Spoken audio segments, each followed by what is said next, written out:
시간이 되었으므로 다시 사도신경으로 신앙 고백드림으로 주일 예배를 하나님께 드리겠습니다.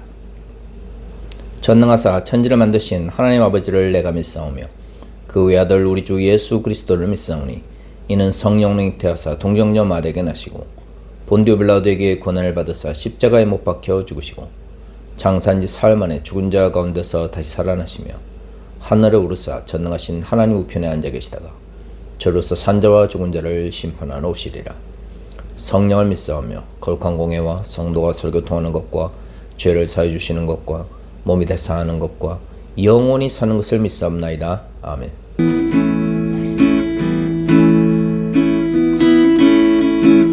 예수 나의 좋은 치료자,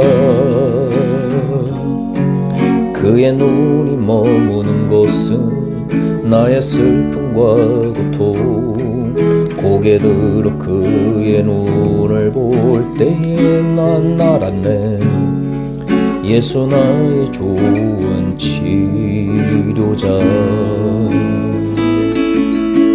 예수 나의 좋은 치료자, 그의 손길이 닿는 곳은 나의 상처와 아픔, 영원히 흐를 것 같았던 눈물 다 멎었네. 예수 나의 치료자,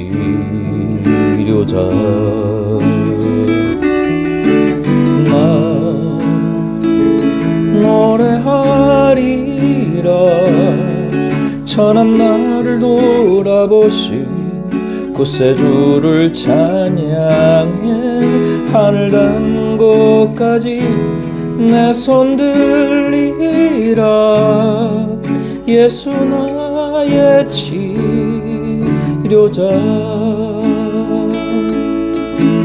예수 나의 좋은 치료자, 그의 눈이 머무는 곳은 나의 슬픔과 고통, 고개 들어 그의 눈을 볼 때에 난 알았네. 예수 나의 좋은 치료자, 예수 나의 좋은 치료자,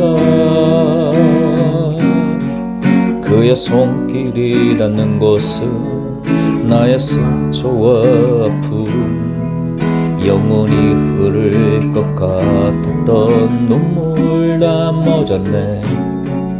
예수 나의 치료자,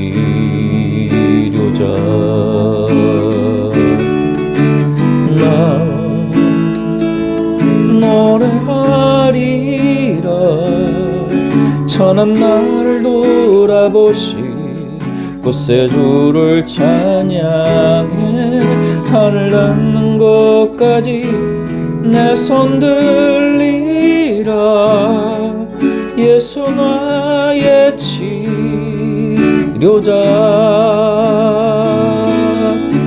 나 노래하리라. 천한 나를 돌아보신 구세주를 찬양해. 하늘 닿는 곳까지 내 손 들리라. 예수 나의 치료자,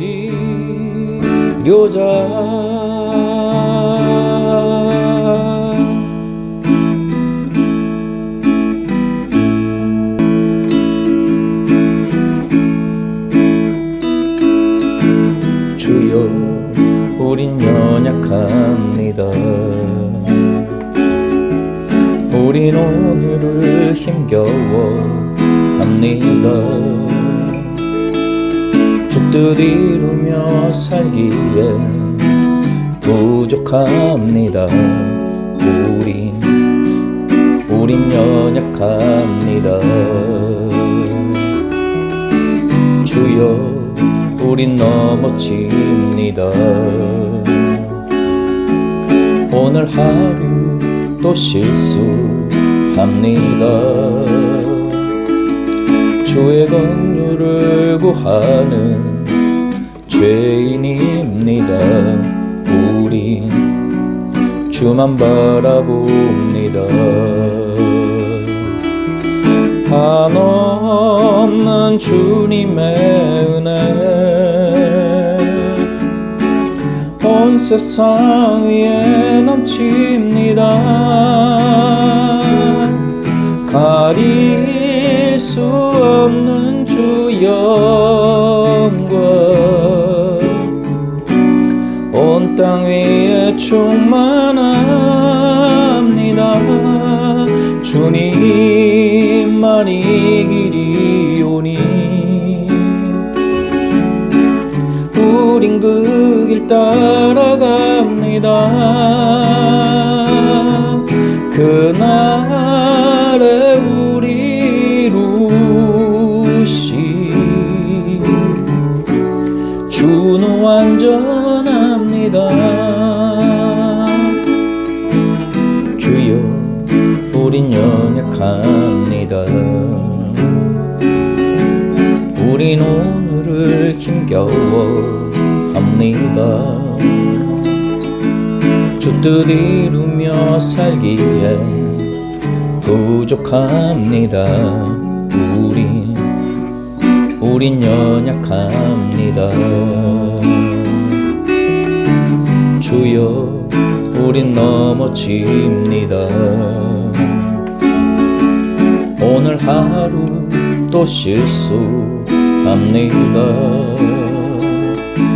주의 긍휼을 구하는 죄인입니다. 우리 주만 바라봅니다. 한없는 주님의 은혜 온 세상 위에 넘칩니다. 가릴 수 없는 주 영광 온 땅 위에 충만합니다. 주님만이 길이오니 우린 그 길 따라갑니다. 그날에 우리 루시 주는 완전합니다. 한없는 주님의 은혜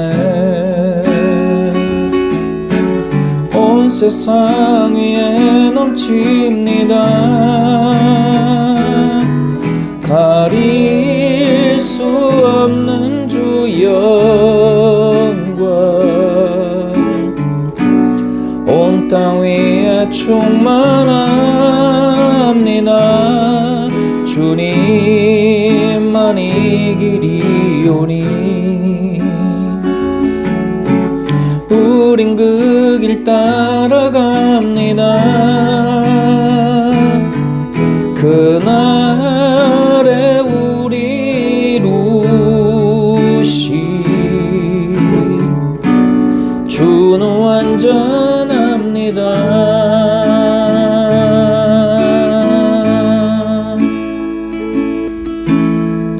주가 보이신 생명의 길 나 주님과 함께 상한 마음을 들이며 주님 앞에 나가리. 나의 의로움이 되신 주 그 이름 예수 나의 길이 되신 이름 예수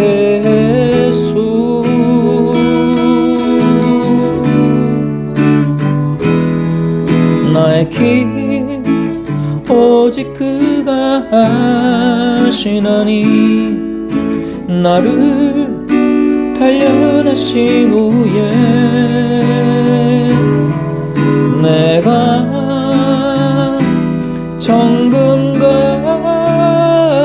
정금같이 나오리라. 주가 보이신 생명의 길 나 주님과 함께 상한 마음을 들이며 주님 앞에 나가리. 나의 의로움이 되신 주 그 이름 예수, 나의 길이 되신 이름 예수.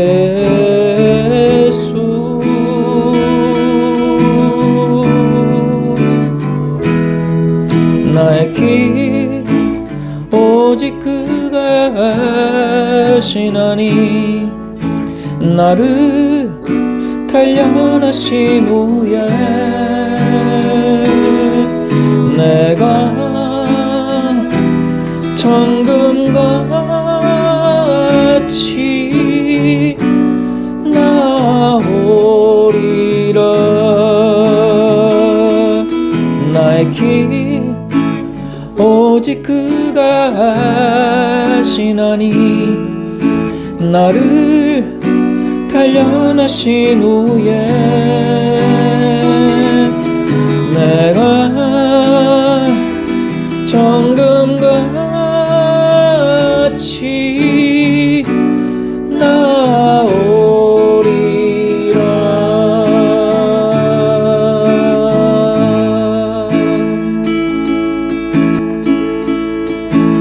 내 마음에 주를 향한 사랑이 나의 말엔 주가 주신 진리로 나의 눈에 주의 눈물 채워주소서.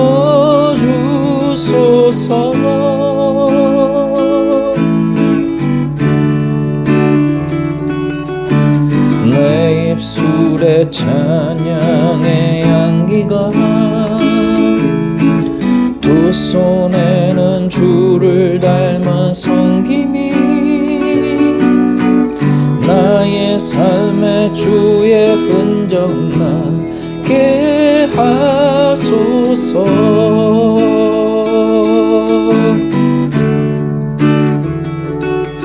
하나님의 사랑이 영원히 함께하리. 십자가의 길을 걷는 자에게 순교자의 삶을 사는 이에게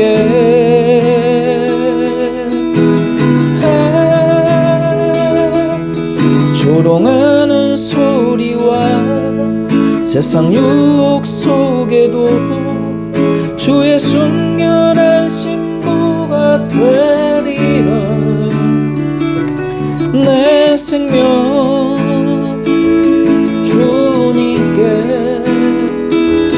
드리리.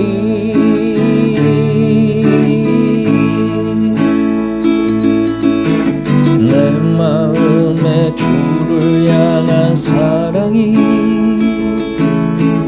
나의 말엔 주가 주신 진리로 나의 눈에 주의 눈물 채워주소서.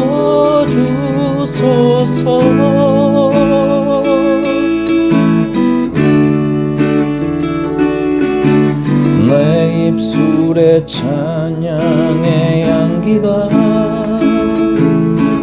두 손에는 주를 닮은 섬김이 나의 삶에 주의 흔적 나게 하소서.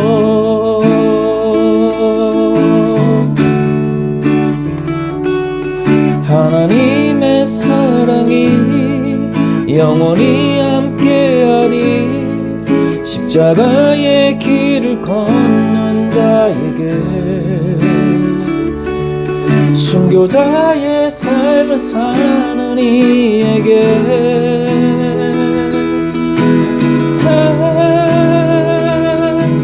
조롱하는 소리와 세상 유혹 속에도 주의 순결한 신부가 되리라. 내 생명 주님께 드리리.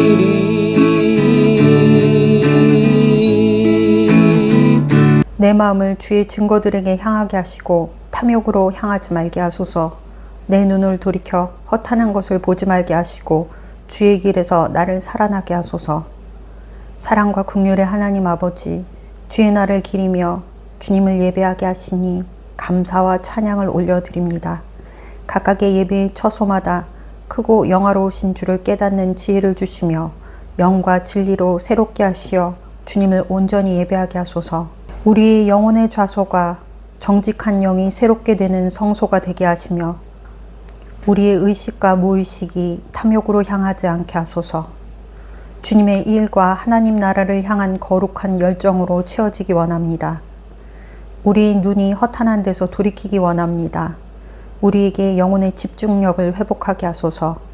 하나님의 놀라운 섭리와 세밀하신 역사를 발견하는 섬세한 눈을 갖게 하시며 이웃의 아픔과 고통에 동감하며 눈물 흘리는 기도의 도구가 되게 하소서.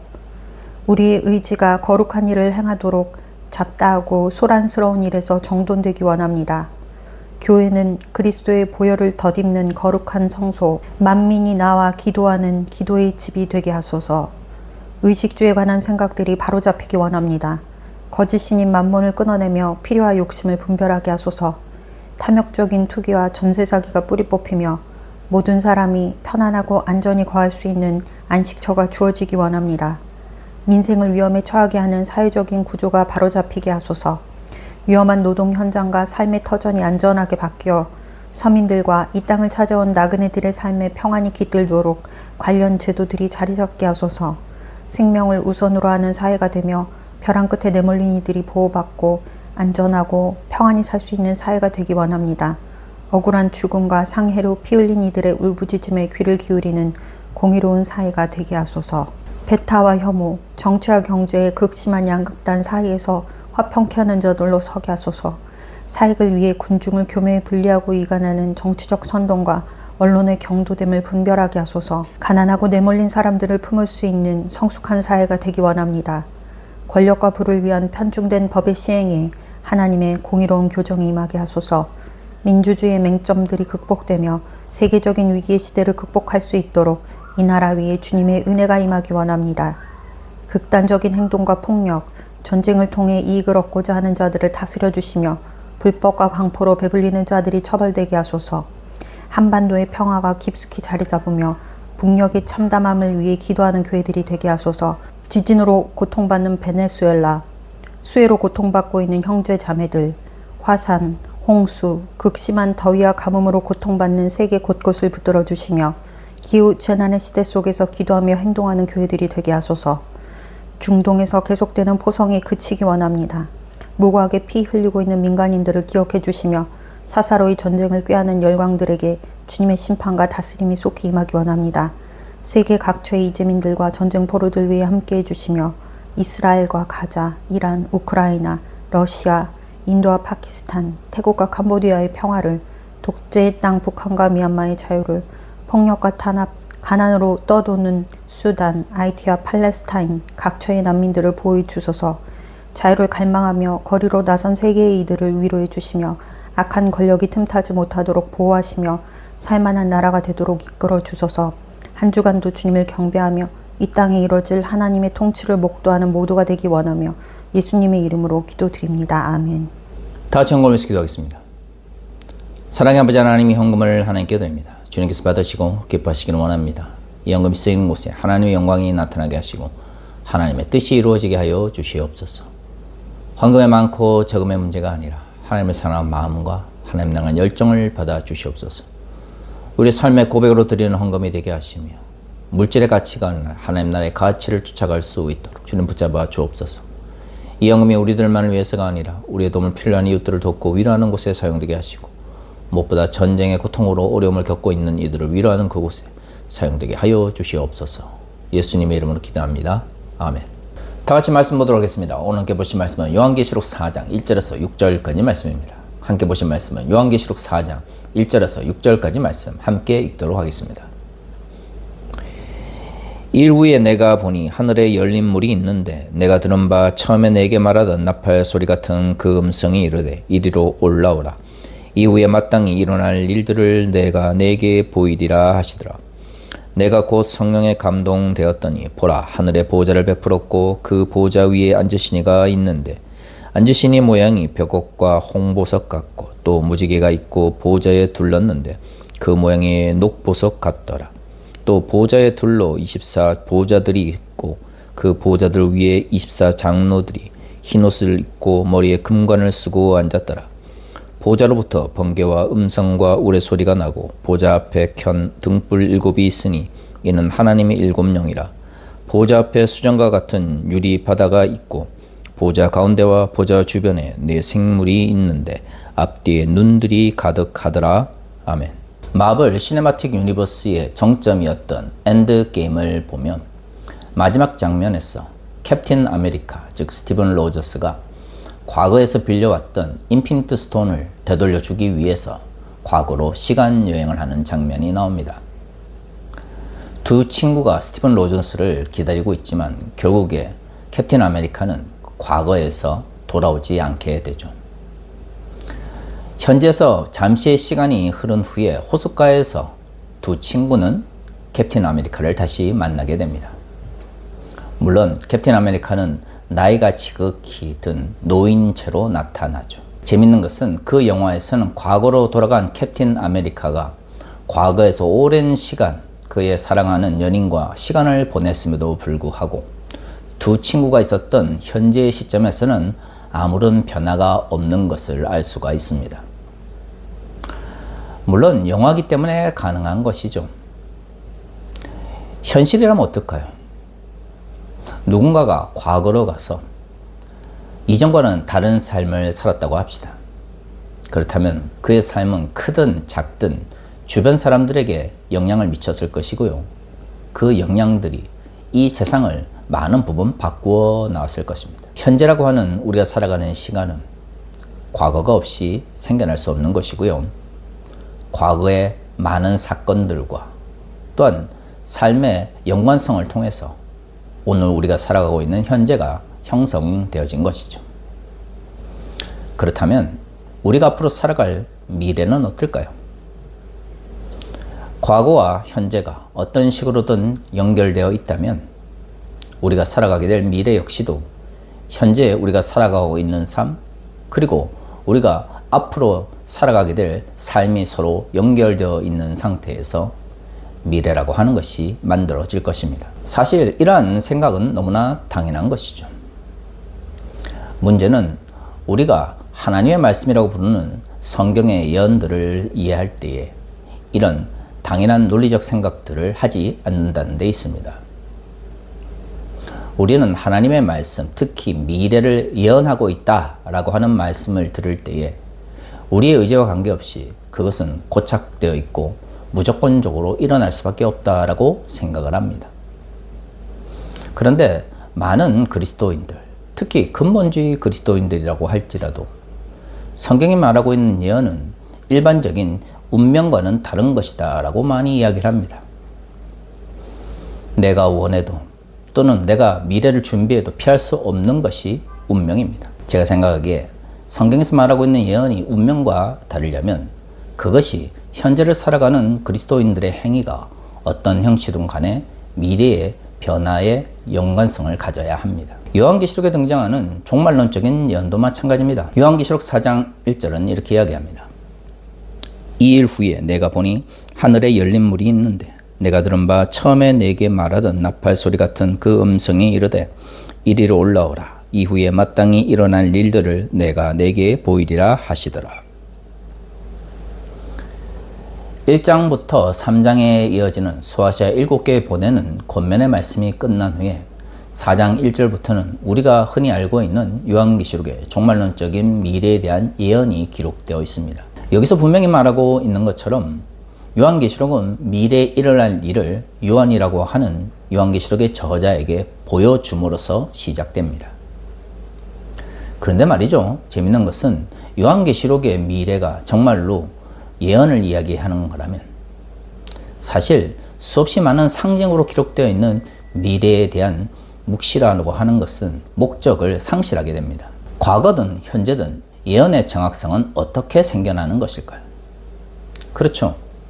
미래의 시점에 정확한 시간과 때에 어떤 일이 일어날 건지를 알려주는 것이야말로 미래의 예언의 정확성과 명확성을 보여주는 것입니다. 그렇기 때문에 노스트라다무스라든가 아니면 올해 일본을 뒤흔들었던 만화책을 통해서 미래를 알려준다라고 하는 그러한 루머들을 살펴보면 정확한 날짜와 시간이 매우 중요합니다. 그런데 요한계시록을 아무리 살펴봐도 정확한 날짜에 대한 기록은 없습니다. 사건이 일어날 것이다. 그것에 대해서 묘사는 하고 있지만 정확하게 어디서 일어나는지에 대해서도 명확하게 말하고 있지 않죠. 지명들도 매우 상징적인 언어들로 표현되어 있습니다. 단순히 미래를 말하고 있기 때문에 그것이 사람들이 흔히 말하는 예언이라면 요한계시록에 기록되어 있는 예언은 그 정확성이나 명확도에 있어서 흔히 비성경적인 예언과 비교해 볼 때 많이 떨어지는 것이 사실입니다. 그럼에도 불구하고 왜 우리는 요한계시록에 기록되어 있는 미래에 대한 서술들을 마치 전통적인 의미의 운명이나 예언처럼 받아들이고 싶어 할까요? 바로 그것이 왜곡된 욕망입니다. 앞에서도 언급한 것처럼 미래는 결국 현재의 삶들이 모여서 이루어지는 것입니다. 내가 오늘 하루를 어떻게 살아가느냐가 나의 미래를 만들어가는 것이지 내가 오늘 살아가는 삶과 아무런 관계없이 미래라고 하는 것이 고정되어 있고 고착화되어 있는 것이 아니죠.